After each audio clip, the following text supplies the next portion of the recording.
Batas waktu pembayaran dan penyetoran pembayaran dan penyetoran pajak yang terutang untuk suatu saat atau masa pajak ditetapkan oleh Menq. Jadi yang menetapkan itu bukan undang-undang, tapi Menteri Keuangan yang menetapkan.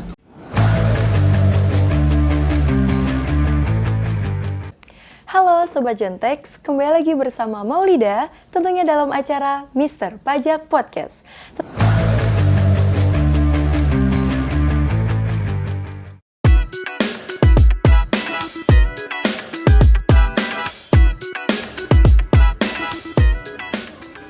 Tentunya kali ini Maulida tidak sendiri, sudah bersama dengan seorang praktisi dan akademisi di bidang perpajakan dan juga merupakan founder dan CEO dari High Five dan juga Jontex. Siapa lagi kalau bukan Bapak Sabar Pardamian Lumban Tobing, SEMMAKCACTL CTAP BKP. Selamat pagi Pak Sabar. Selamat pagi Mbak Maulida. Luar biasa semangat Pak Sabar hari Semangat. ini. Semangat selalu. Puasa masih tetap semangat. Luar biasa, begitupun Sobat Jontex di luar sana ya, semoga selalu semangat dan terjaga produktivitasnya. Amin. Oke, nah kemarin Pak Sabar kita sudah membahas terkait dengan Undang-Undang KUP sampai dengan pasal 8. Pasal 8. Nah, sekarang kita lanjut nih untuk ke pasal 9-nya terkait dengan pembayaran dan penyetoran pajak.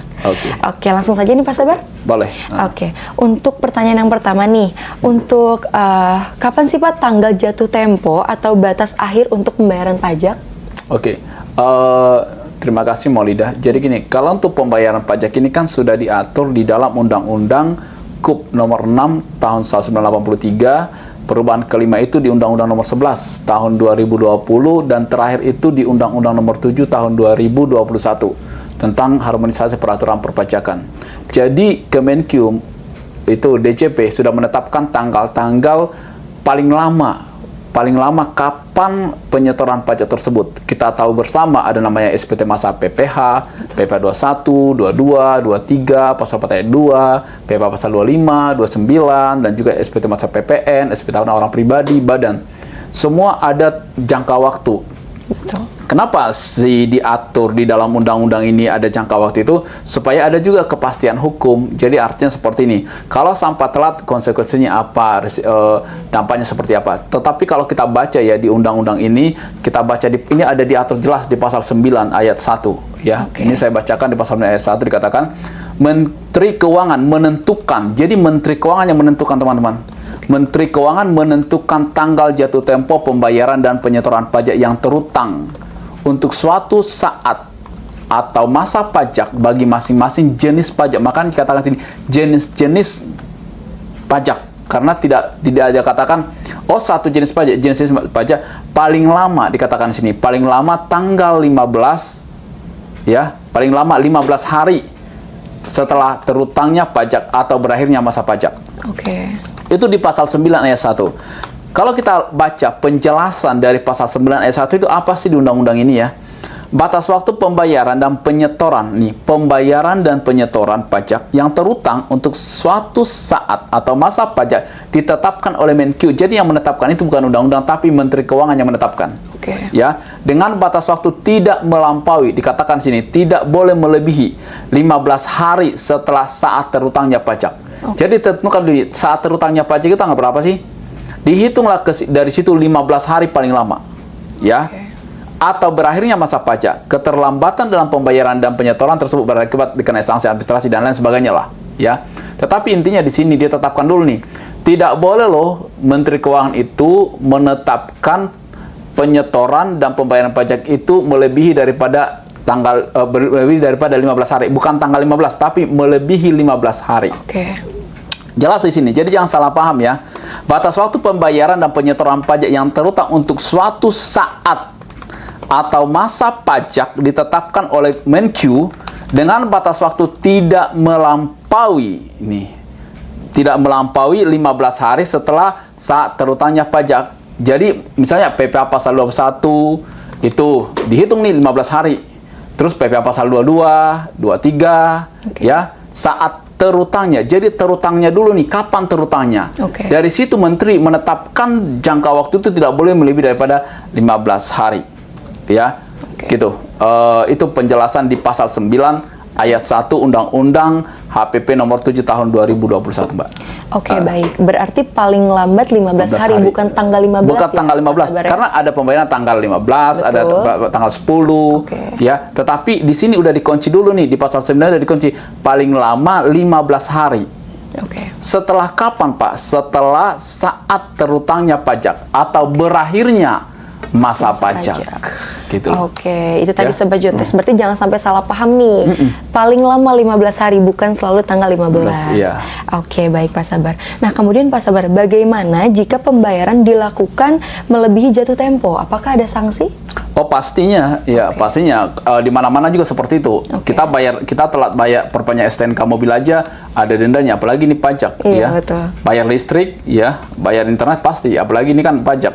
Itu jelas, Mbak, diatur di pasal 9 juga, ya, di Undang-Undang KUP di Undang-Undang KUP nomor 6 tahun 1983. Perubahan terakhir itu di Undang-Undang nomor 11 tahun 2020, yang ke-6 yang terakhir, ya. Kita belum tahu nanti perubahan selanjutnya di Undang-Undang nomor 7 tahun 2021 di pasal 9 ayat 2 dikatakan di sini. Kekurangan pembayaran nih, ya. Kekurangan pembayaran pajak yang terutang berdasarkan surat pemberitahuan tahunan pajak penghasilan harus dibayar lunas sebelum surat pemberitahuan pajak penghasilan disampaikan. Jadi ini khusus untuk SPT tahunan, OP. Tapi kalau kita lihat nih sanksinya, ya, kita lihat nih di sanksinya itu ada di pasal 9 ayat 2A dan 2B. Baru di sini kena sanksinya nih. Karena begini, untuk SPT masa kan jelas itu nanti paling lama 15 hari setelah terutangnya pajak. Itu untuk SPT masa. Tetapi untuk SPT orang pribadi atau badan itu ada di pasal 9 ayat 2. Ya, kekurangan pembayaran pajak terutang berdasarkan surat pemberitahuan tahunan pajak penghasilan itu dibayarkan saat disampaikan SPT. Makanya teman-teman, kalau menyampaikan SPT tahunan orang pribadi, kalau ada kurang bayarnya itu nggak mungkin bisa disubmit SPT-nya. Atau SPT tahunan badan pun kalau statusnya kurang bayar itu harus dibayar dulu. Karena pada saat itulah dibayarkan pajaknya. Kan begitu ya? Oke, di pasal 9 ayat 2 dikatakan di sini. Pembayaran atau penyetoran pajak sebagaimana dimaksud pada ayat 1 tadi yang di atas, ya, yang dilakukan setelah tanggal jatuh tempo pembayaran atau penyetoran pajak dikenai nih sanksi administrasi berupa bunga sebesar tarik bunga per bulan yang ditetapkan oleh siapa? Yang ditetapkan oleh Menteri Keuangan, yang dihitung dari tanggal jatuh tempo pembayaran sampai dengan tanggal jatuh tempo pembayaran, dan dikenakan paling lama 24 bulan serta bagian dari bulan dihitung penuh 1 bulan. Artinya seperti ini. Oke, jadi kalau misalnya jatuh tempo nih tanggal 15, nggak bayar dong, dihitung itu full 1 bulan. Tetapi untuk perhitungan dendanya itu Menkyu sudah menetapkan tarifnya dulu sebelum Undang-Undang Harmonisasi Peraturan Perpajakan nomor 7 tahun 2021 ini itu flat, itu 2%. 2% per bulan dikali maksimum 24 bulan atau sekitar 48%. Tetapi dengan ada Undang-Undang Harmonisasi ini itu tidak flat seperti itu. Ya, nanti akan kita lihat perhitungannya seperti apa. Tetapi dikatakan di sini adalah itu akan dihitung sejak kapan? Sejak jatuh temponya. Ya, baru nanti dihitung maksimum itu 24 bulan. Ya, 24 bulan. Jadi tidak bisa 25 bulan karena dibatasi. Ya, dibatasi. Ini untuk terkait dengan PPh ya. Kalau PPN kemarin kita itu bahas itu bisa sampai denda itu 100%, itu beda. Jadi kita harus melihat nih, yang dihitung ini pajak yang mana dulu nih? Yang terutang ini PPh atau PPN?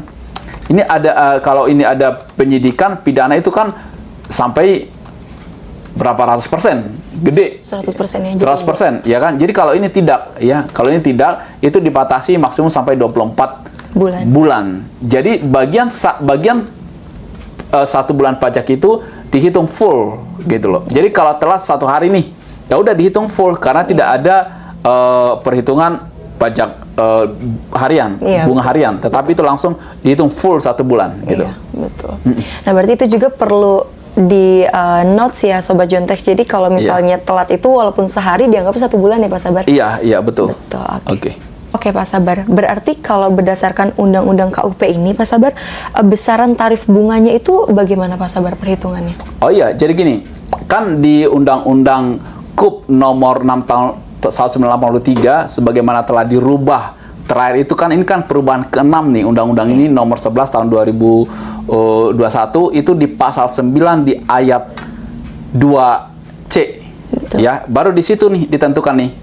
Jadi tarik bunga per bulan yang ditetapkan, kembali lagi, yang ditetapkan oleh Menteri Keuangan sebagaimana dimaksud pada ayat 2A di atas tadi, teman-teman, dan ayat 2B di bawahnya, ya, dihitung berdasarkan suku bunga acuan. Jadi di Kemenku menentukan berapa sih suku bunga acuan ditambah 5%. Oke. Itu rumusnya, ditambah 5% dibagi 12 bulan. Ya, baru dikali pajaknya, gitu loh. Jadi ditentukan nih suku bunga acuan. Jadi makanya Menteri Keuangan itu harus menentukan setiap bulan itu berapa suku bunga acuannya dulu nih. Itu harus ditetapkan. Makanya ada KMK suku bunga acuan. Baru ditambahkanlah 5%. Dibagi 12 bulan dikali dengan pajak DPP-nya, dasar pengenaan pajaknya. Jadi seperti itu. Jadi nggak flat kan, saya bilang tadi. Dulu iya langsung 2% dikali maksimum 24 bulan. Sekarang enggak. Kenapa seperti itu? Supaya ya namanya kan harmonisasi, kan undang-undang ini kan judulnya adalah undang-undang harmonisasi, mengharmoniskan antara kebijakan pemerintah dengan para pelaku usaha, kan seperti itu ya. Betul. Jadi nggak saklek. Dulu kan saklek banget itu, nggak bisa bodo amat yang pasti 2% kan seperti itu. Nggak begitu dong, benar nggak sih?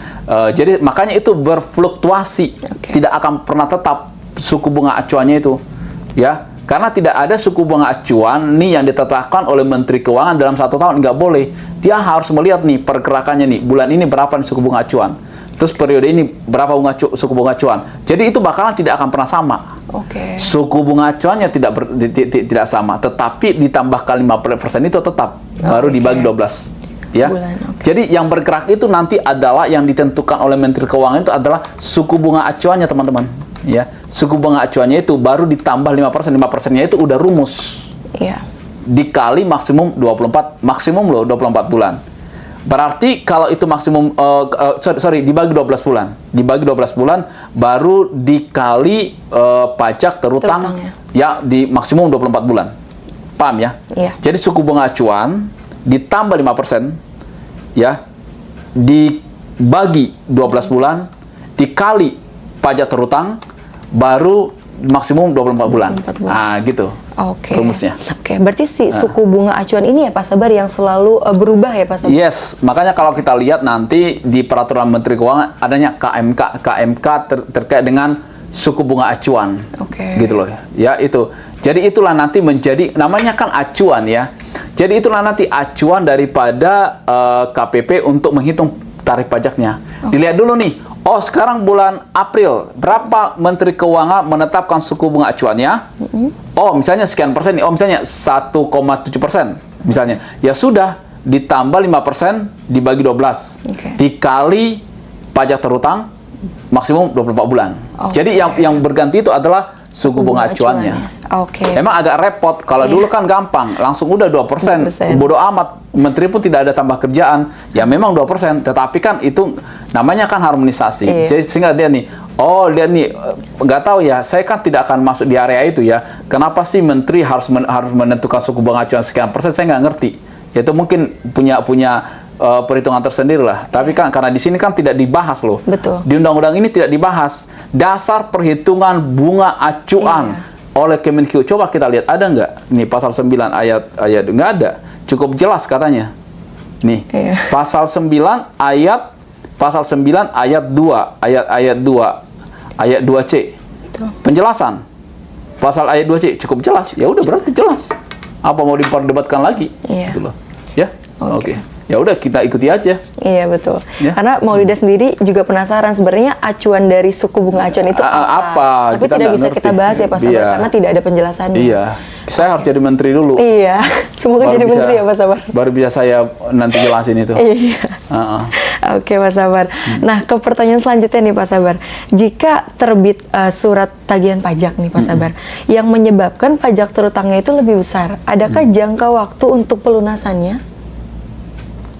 Lebih besar. Iya, jadi menyebabkan lebih besar akibat dendanya. Oh, ya ada. Itu ada di pasal kita lihat ya di pasal 9 juga ya, di pasal 9 ayat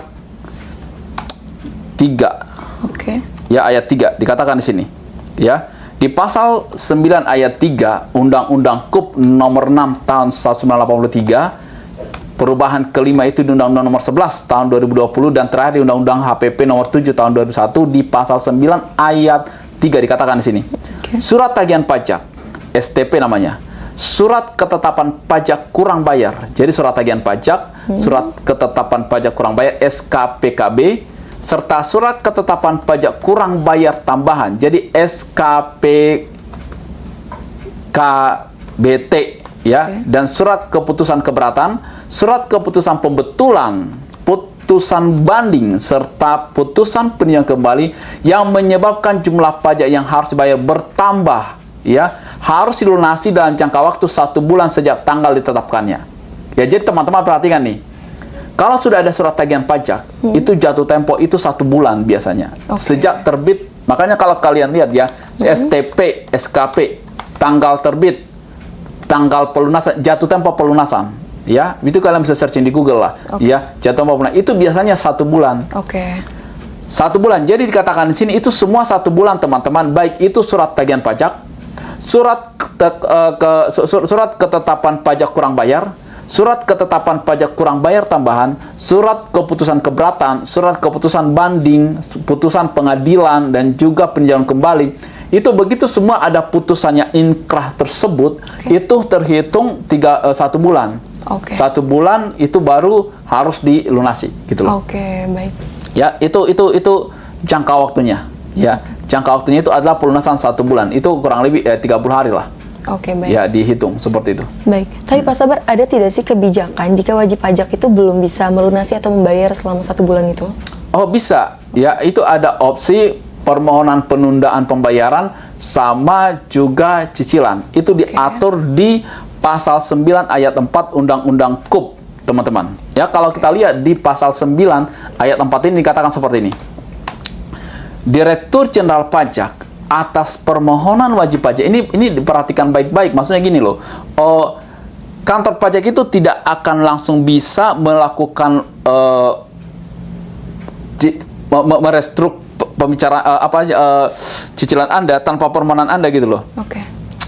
Karena begini, di STP, di SKP, di putusan banding itu sudah jelas nominal pajak yang Anda harus bayar. Itu sudah jelas, Mbak.